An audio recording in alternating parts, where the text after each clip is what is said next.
Hey there, fellow citizen of the internet. Welcome to the Moses Kabandana Podcast. I have with me today Wendy Rose Williams. Wendy, welcome to the Moses Kabandana Podcast. Oh, thank you so much for having me as your guest. Pleasure is all mine. So, give us a quick synopsis of who Wendy Rose Williams is and where she's calling from today. And how did you end up where you are today, actually? Yes. So I am a past life energy healer, and I have the spiritual gift of helping people release energy that's not serving them anymore. And often it shows up as chronic pain, both physical and emotional, depression, anxiety, and stuck energy, feeling like we can't get out of second gear. And I recently relocated to Spokane Valley, Washington. So I'm in eastern Washington state on the North Idaho border Mm. for a wonderful personal reason. I moved out here because my daughter and son in law moved here hoping to start a family. And yes, new grandbaby, 4-month old grandbaby. So just thrilled I moved out Okay, here. that's awesome. Where'd you move from? I moved from the Seattle area. I was in Seattle for about 30 years, and I also made the big move of going tiny with a tiny house and a Mm. park model home. So that was a big change, big adjustment, and I'm so glad I did it. I'm really happy with it. So, are you originally from Washington? Born and No, raised? I'm originally from Quebec. I'm originally from Canada. Okay. Yeah, okay. Okay. Wow. I think you might be one of the nope, I was gonna say you might be one of the first Canadians that I've had on the show. And then I remembered about someone else. I was like, no, never mind. Big country, um, like the yeah, US. yeah. The super stupid question though, but is from the French speaking part of Canada Yes, or Quebec is the French province, exactly. Not okay, a so stupid question, exactly. do you speak some French? I grew up speaking French, but unfortunately, Oh. it's use it or lose it. And we moved when I was 11, so I kept taking it all through high school and college. But if you're just not using it, so at this point, I understand, but my speaking Mm, is mm. not great. Okay, okay. It's buried in Wow, there okay. somewhere. If I were Yeah. to, be around people speaking French again, I know it starts to come back. Even when I'm there on Starts to come vacation, back. it starts to come back. Yeah, awesome. And how long have you been sharing your story for? I had we're going to talk today about the near death experiences that I had in August of 1997. And I did not speak about them for about 20 years. So I just didn't have the language for it. I didn't know what to do with it. I didn't know how to unpack it and how to integrate it. And also in Mm, 1997, there wasn't all these wonderful podcasts, documentaries, books, resources about near death experiences. So I've been sharing it for a couple of years now. But after, as I said, mm, mm, it just all had to gel for 20 years. mm. Wow, wow. So well, that's a very good segue into those experiences. Is the experiences or an experience? It was actually two. So it was August of Okay. 1997, and I was newly pregnant. We were just over the moon because we had an Mm, 18-month-old toddler, but there had been years of infertility and two ectopic pregnancies, so a very wanted, hard-earned pregnancy. And I had mm, just mm, had one visit to the OBGYN physician because I was only 10 weeks along. And from his mm, perspective, everything's looking great. But two things, Moses, were catching my attention that seemed very odd to me and were concerning me. And one was I had this incredible heartburn, and I had not had that in the first pregnancy. And I'd actually called the doctor's office several times to say, this heartburn does not seem right. And the advice mm, was it's safe to take my Lanta, go ahead and take my Lanta, which I was taking by the bucket load and was doing absolutely nothing for mm, me. And the other thing that was happening was I was having this vivid dream almost every night, multiple times a week. And I had never had that experience before with this repeating type of vivid dream. And what I would see was a ship out at sea. It was a sailing ship, and I would see everything just ripping and tearing, like cleats tearing off, winches Hmm. just tearing off, and the masts would all fall. The ship would break in two, and the ship would go down. And I didn't know the concept of prophetic dreams, that we can be, our bodies are so wise and just can be, or guides, our higher self can be trying to give us a warning and tell us, pay Hmm. attention, Hmm. Wendy, your ship's about to go down. So, Yeah. what happened on the day of the first near death experience was I was working at home, and I was alone. My husband's at work. He's got one car. Our nanny's at the park with our toddler, and she has the other car. And I just did not feel right that day.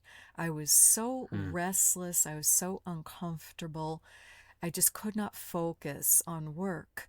And that was really unusual for me. And all of a sudden, I had this impending sense of doom, which I have never experienced before. So I ran into the bathroom at that point thinking I'm going to be sick. Something's really, Hmm. really Hmm. wrong. And as I got into the bathroom, I looked down in surprise because I just had just this searing pain suddenly in my abdomen. It felt like an organ burst was the only thing I could think of. And I looked down because I literally thought there was a knife stuck in me. And I Hmm. Hmm. remember crying out to God for help. And I passed out on the floor at that point. And I only came to because there was this insistent male voice that kept saying, Wendy, Wendy, you've got to wake up now or you're going to go home. And I knew Hmm. exactly what he meant. I knew he meant I was going to die if I didn't get help.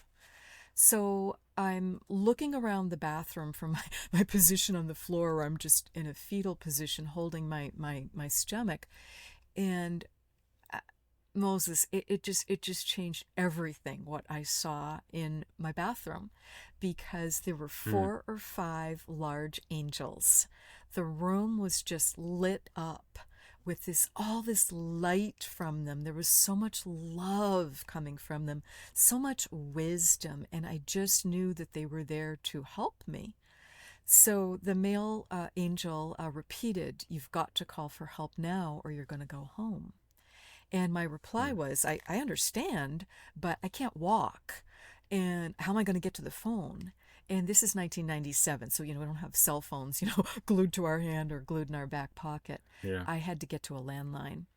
And what he said to me was, it was so telling. It was on several levels, which I've since learned is how angels speak.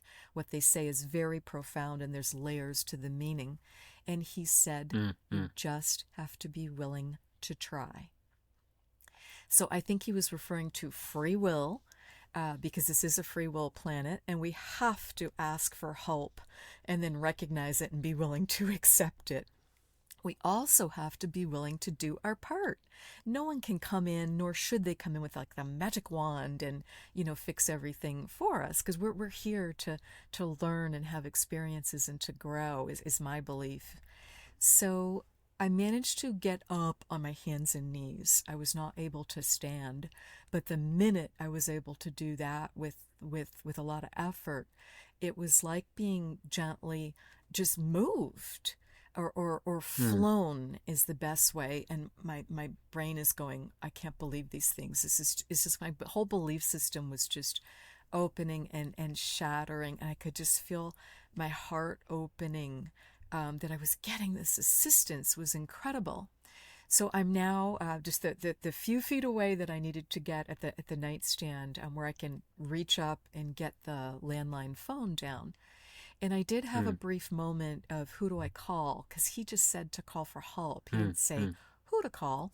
I'm 36 years old. I'm a healthy woman. I never thought of calling 911 because I'd never called 911 in my life. So I called my Hmm. husband at work. And I, again, was very, very aided at that point because he answered immediately. I have never reached him on the phone like that right away. And I give Mhm. him a lot of credit because all I said to him was, I need you to drive me to the hospital now. Can you take me to the hospital now? And he said, on my way. And I just heard the phone slam down. I knew he'd be home in 5 minutes because he worked very close to Mhm. home, which is why I chose Okay. to call him. And at that point, I just had enough time to call the OB office. I told them what was happening. I told them my abdomen was distending hugely. I didn't understand why my midsection was getting bigger and bigger and bigger. Mm. And I told them my husband was on the way to get me and how quick that would be. And they said, great, that's faster than 911 at this point. So when you get here, Mm. don't park your car. We'll be waiting for you curbside with a wheelchair. We do not want you Mm. walking. So that's Okay. exactly what happened. And when we got there, they whisked us upstairs to the OB office, straight into his ultrasound room. I think it was also very much to my benefit, and I was so fortunate that the OB office was located at the hospital. So we get into the ultrasound room, and they had to help me up on the table. And the ultrasonographer adjusts the machine, and I'm looking at it. I'm just really puzzled because I can't see a thing on it. All I see is like black, Mm. and it Mm. looks like it's moving a little bit. And so I asked her, I'm like, "Is your machine on? Is your machine working?" I don't get it. Mm. And because I'd had ultrasounds before, and it's amazing what you can see. And Mm. Mm. she said, I'll be right back. I'm going to get the physician. So I looked Mm. at my husband. I'm like, oh boy, this is not good. I don't know what's Yeah. going on, but this is not good. So she returns very quickly with not only a physician, but with a nurse midwife with her. And that was kind of humorous Mm. just for a second because we've now got like 5 people jammed into this room where there should be two people. And the Mm. Mm. physician adjusts the ultrasound, and he recognizes immediately what's happening, and he tells me as kindly as he can, Wendy, you've got a major abdominal bleed. That's what you're seeing on the Mm. screen. That's all blood loss. That's what all that black is that's obscuring our view of anything else, and that's why your abdomen is distending. You've got a major bleed, and blood's going where it shouldn't be Mm. going. Yeah. So Yeah. we need to admit you to the hospital right now. So someone ran and got a stretcher, so things were just moving really fast, and they took me over because they didn't even want me sitting up in the wheelchair at that point. So Mm. I'm taken straight onto the floors, and I'm admitted directly into on the GYN or OB floor. And I noticed they put me right next to the nurses station too. And I've worked in Mm. healthcare, so I'm kind of seeing more detail than the average person might. And I appreciated being there, but I knew it meant they were really worried about me because they didn't know what was going on. So Mm. at Mm. that point, there's multiple people in there trying to get me settled and admitted, and they're calling for they're ready to call for blood for me because clearly I needed blood transfusions. So I am not a happy camper. They're trying to get pain relievers on board too because I'm in so much pain I just cannot lay still, and I'm just writhing around. And they asked Mm. me my Mm. blood type, if I knew my blood type. I said, absolutely. Everyone should know their blood type. And nowadays, you can get a free app for your phone called In Case of Emergency, an ICE app.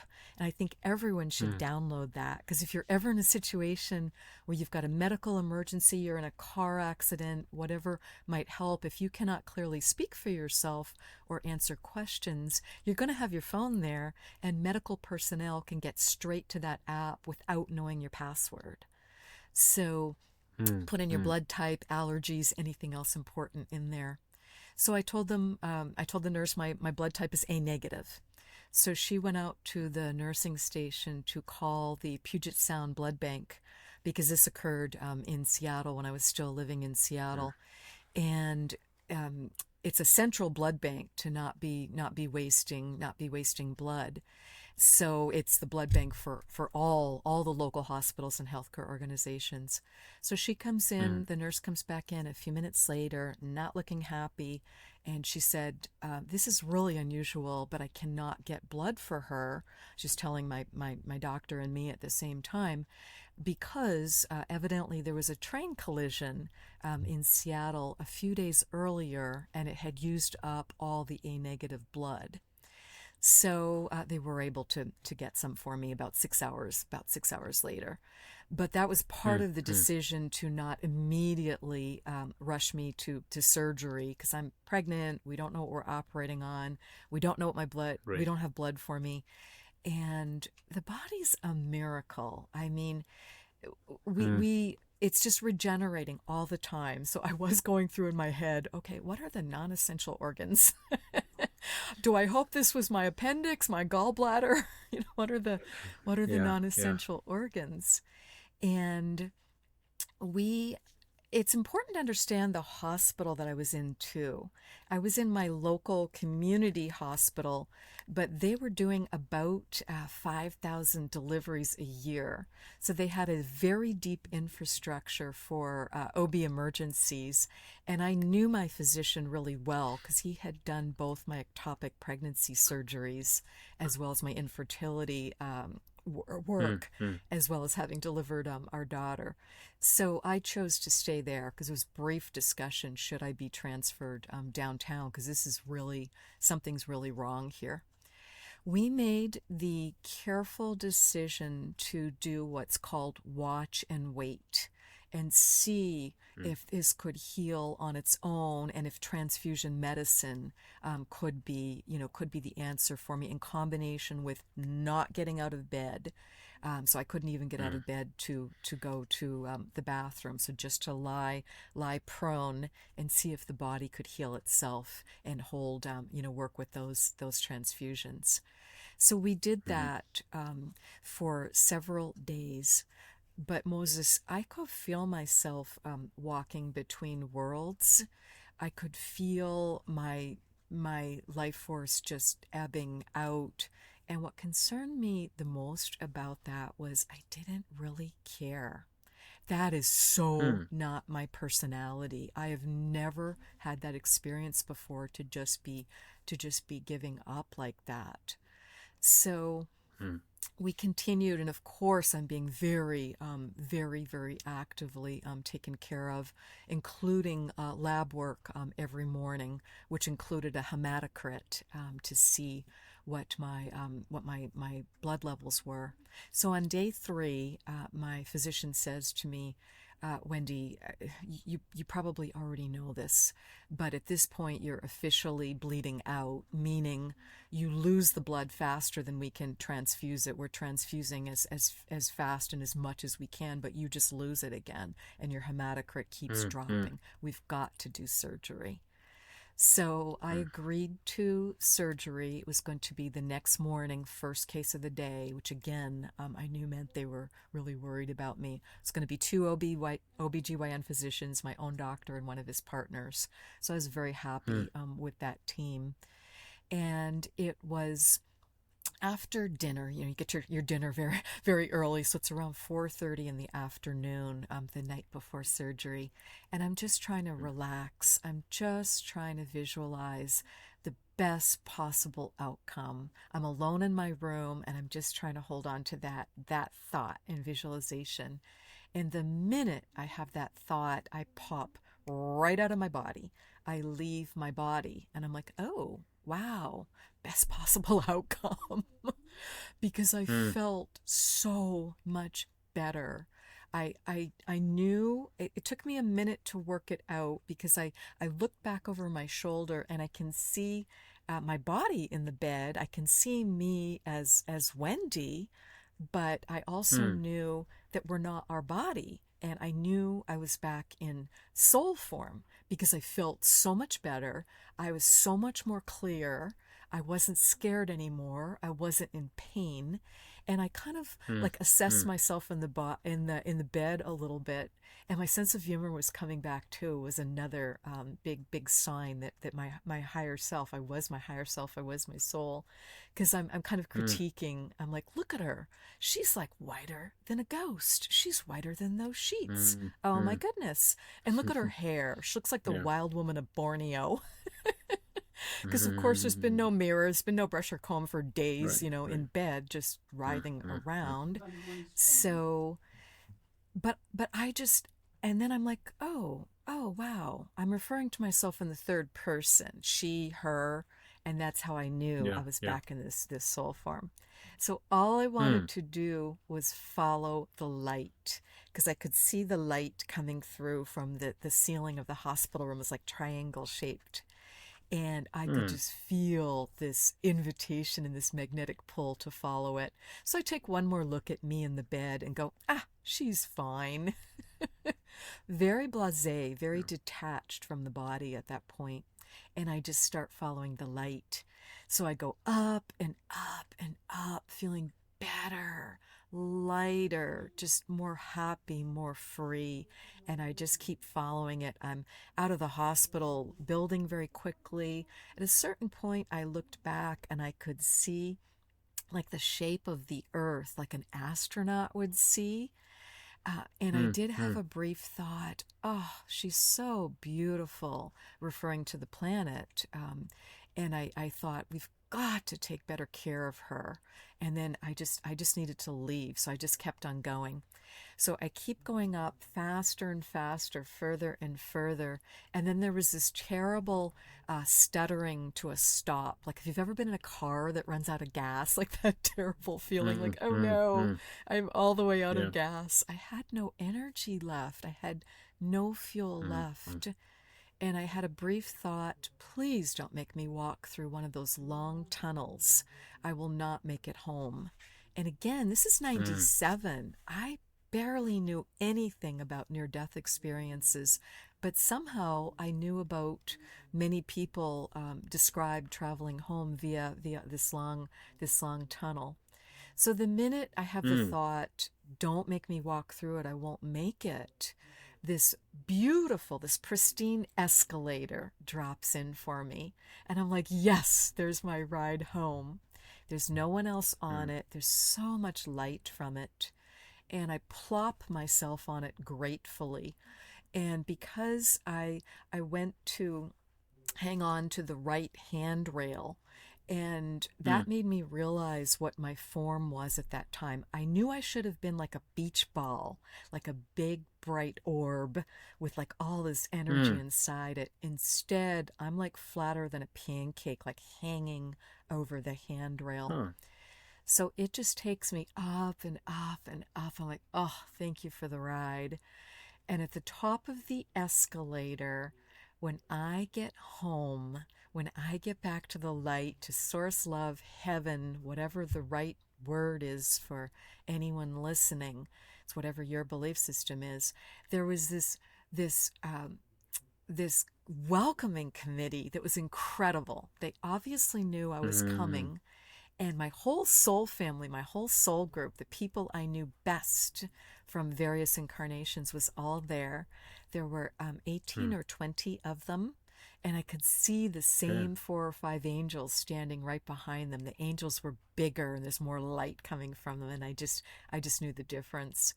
Everyone envelops me in this big hug, feeling that unconditional love and no judgment and full acceptance. I could have stayed there forever just to feel that. And that made me realize we've got to give this to ourselves more. We're really meant to have that self love, that self compassion, and then radiate it out to others. Because many people on Mm, earth, they've not felt or they don't know how to give it to themselves, or give to others unconditional love. And it just was everything. So I'm just basking mm, in this huge hug from everyone. And then Archangel Michael starts speaking to me, and the moment he spoke, I'm like, oh, well, of course, that's who was in my bathroom. It's Michael. And what he said Mm, was, "Welcome home. We're so glad you're here. You made it. You've done nothing wrong. You're welcome to stay. But if you choose to go back, you're going to need to decide quickly." And I flash back on that body in the bed, and I'm like, yeah, absolutely. mm, mm. So that body does Yeah. not have very much time. So he continues to help you, and everyone kind of like steps back so I won't be so distracted by the hug. And Mm, he mm, continues, "I can tell you three things to help you make your decision. Number one, if you choose to go back, you will have a successful surgery tomorrow. You will fully regain your health. Number two, if you choose to go back, your baby will be born healthy." These are two huge things to know. I was just delighted and so relieved. So now I'm starting to waffle. Do I mm. stay? Do I go? Right. And then Right. but I'm starting to lean toward going back. And then number three is the kicker. And he tells me, if you choose to go back, your life will be very difficult, likely for many Mm, years, because you're not on your life path. You are not living your purpose. My energy just plummeted at that point. I felt terrible. I was mm, so embarrassed. I was so disillusioned. I just felt awful. So of course, I ask him, "Well, what am I supposed to be doing? What's my life path? What's my purpose? I want to get it mm, right. What should I be doing? What should I not be doing? What should I embrace? What should I let go of?" Um, mm, but he just gently shakes his head. So I know he's not going to tell me anything more. But come on, group dynamics. That my whole soul family is there. There's got to be a chatty Cathy in the group. There's got to be someone who's going to tell me something more. There's other angels there. So I start going around to them one by one by one. Okay, tell me more. Tell me about my purpose.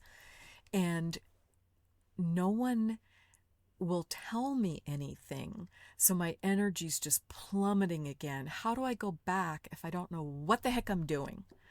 So, but everyone, because there's telepathy at home, so everyone mm, recognizes I mm, am just really, really upset about this, and my energy's just going so, so low. So they start being silly. They start being ridiculous. And when I ask the next person, they put like duct tape over their mouth, but they're being like really showy mm, about, and I mm, start laughing. And I go to the next person and they lock their mouth with a key and they throw the key away. mm, But again, it's just this humor. And it makes me realize it really is one of life's best coping mechanisms. Just, looking for that smile and the humor in any situation. I know it can be really hard to do and it's really challenging, but that's when we bet most need it. And mm, it's time mm. to put on that, great comedy, or just have a laugh with a friend, or whatever you can do. So Michael then asks me, "What do you want to do?" The minute he asks me that, Moses, all I can see is our toddler's face. She was adorable. Mm, She had this brown curly hair. She had these big hazel eyes, but her face was not normal size. It just filled my world view, like bigger than an mm, IMAX mm, screen, like mm, top to bottom, side to side. All I could see was my toddler smiling at me.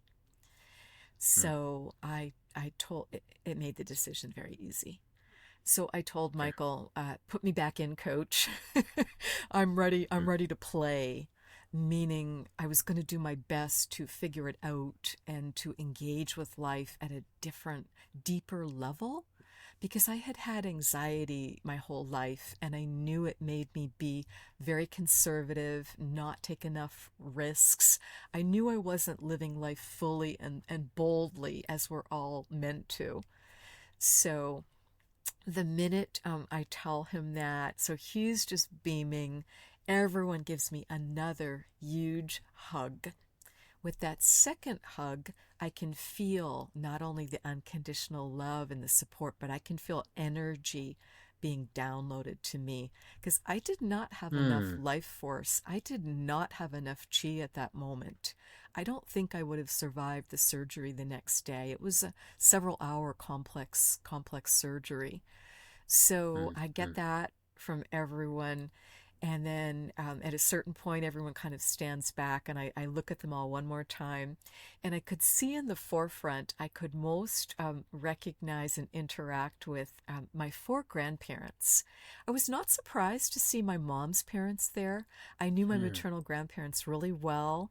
They'd been mm, very important and very close with them all my life, and I'd actually lived with them for several years. And so that wasn't a surprise. It was very cool.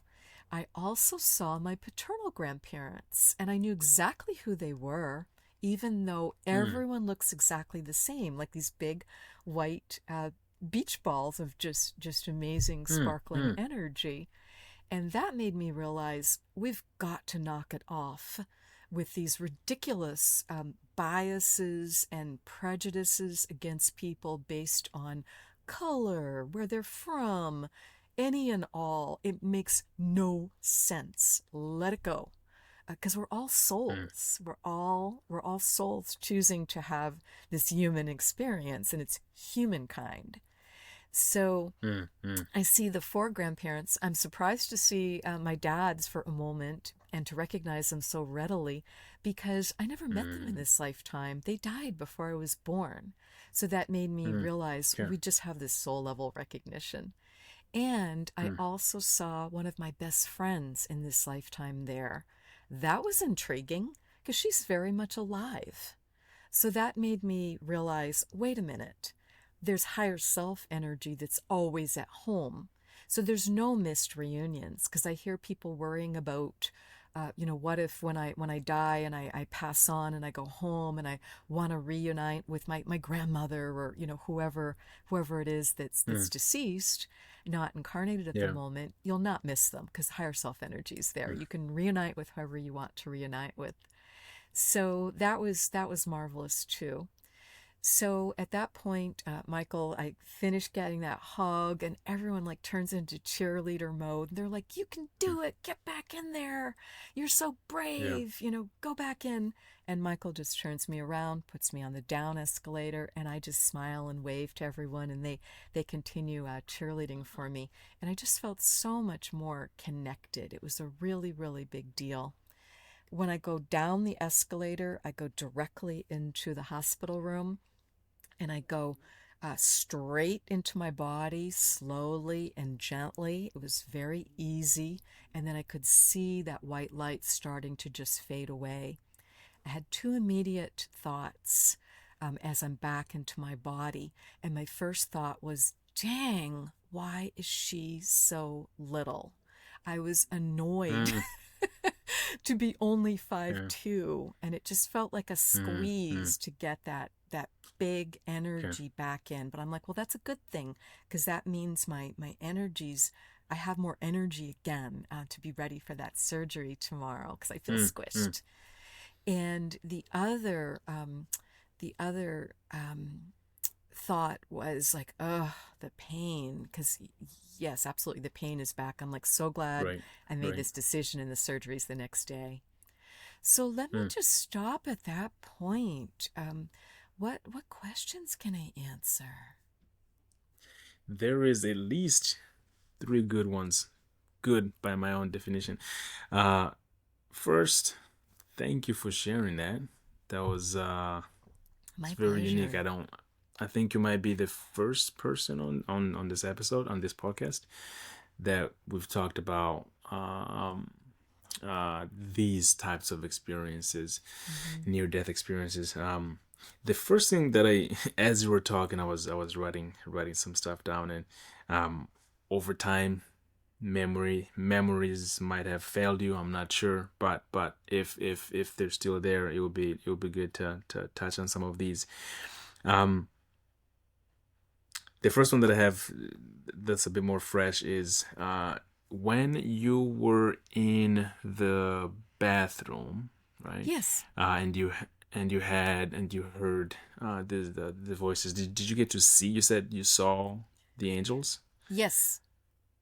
Okay, okay. So what I have circled here is from like as far as you can remember, like are you able to physically describe Yes, A, what they look like, and then B, what super dumb question, I suppose, but quite irrelevant. But what were the distances between each other? Like, sure, were they standing like pretty close to each other? Were they pretty far? sure. Were they, yeah.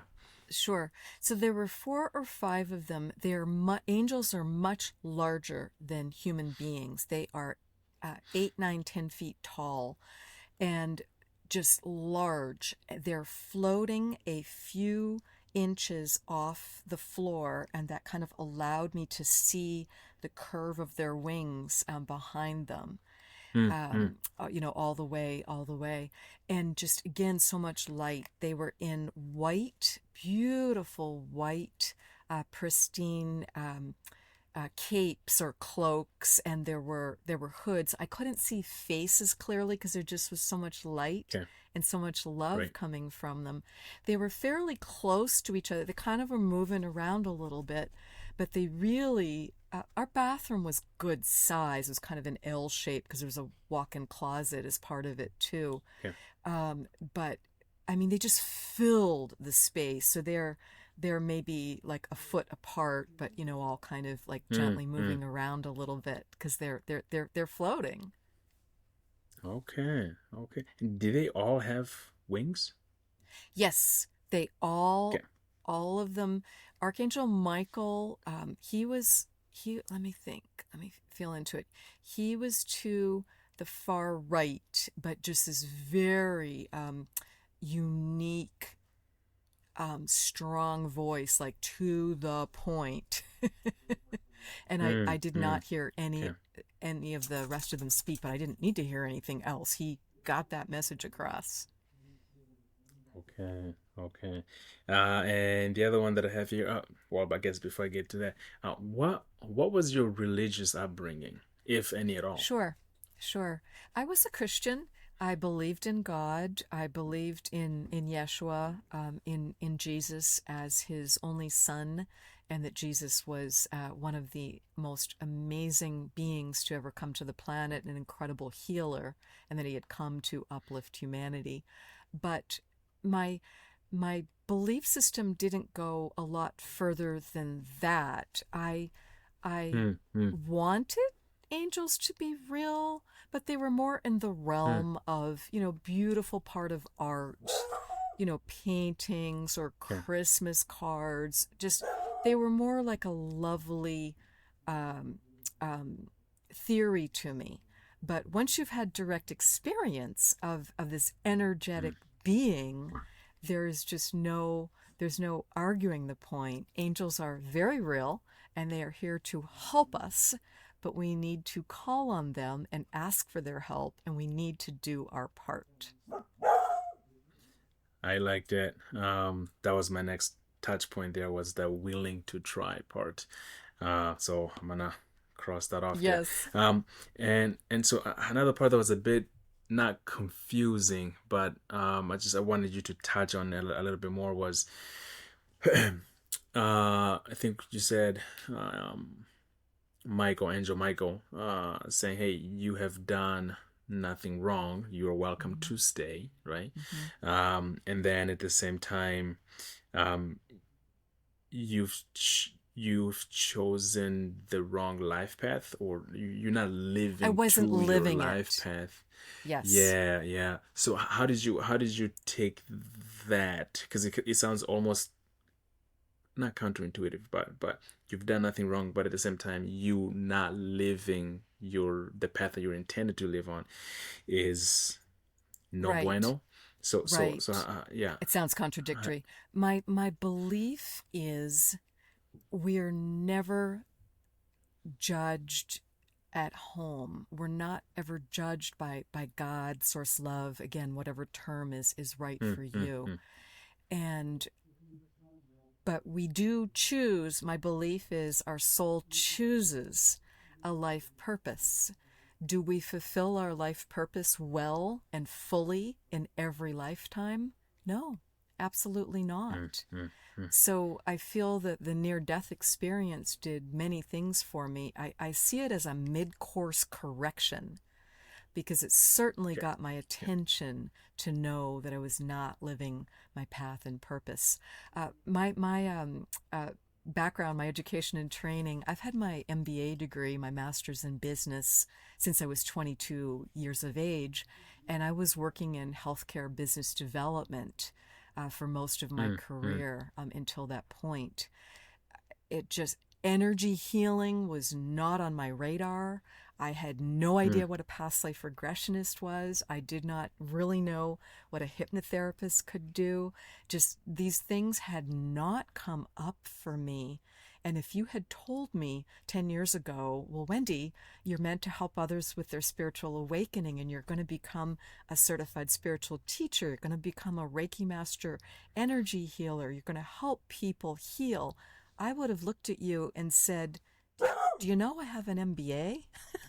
What are you talking about? right, right, right. It just wouldn't Yeah. have landed. It wouldn't have landed with me. So I just had to go through these various experiences.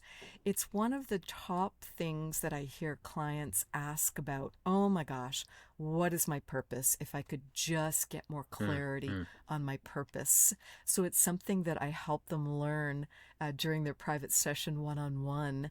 And because not everyone is in a position to work together privately, I also do very affordable group Zoom sessions. And one of the ones that we do on an ongoing basis is, what's my purpose? How do I connect with my mm, guide? mm, Help me release some past life energy, kind of the big common requests. I've also broken those out. mm. Okay. I know you mentioned that you had two experiences, but sadly we're coming to the very top of the hour here. Um, Yes, man, the okay, interesting. first was in the bathroom getting the help then, and then the second is the night before the surgery. So that's the two near death experiences. Okay, okay, okay. Now that ties it all together. Okay, Yes. cool, cool, awesome, awesome. Have you had much contact with other people that have had similar experiences? More recently, I have found a fair number of friends and listened to podcasts. There's certain kind of common denominators in the near death experiences. And then there's also some things that are very unique to the person. I think each person Right. gets exactly what they most need. Okay. Have you thought about starting your own podcast?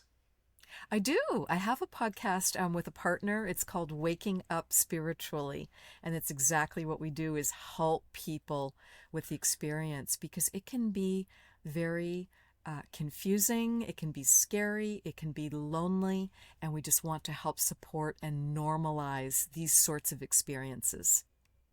Help people sort it Okay. out. Yeah, if you did not have a podcast, I was gonna suggest that you start one. Of course, I am biased because I have a podcast and I Yes. also teach people how to start a podcast. So I always Oh, trying wonderful. to get a That's little plug great. going on. But Wendy, it's really been awesome having you here. Like I said, we're coming to the top of the hour here. If people want to learn more about you, where do they find you? Yes, it can find me via my website, which is wendyrosewilliams.com.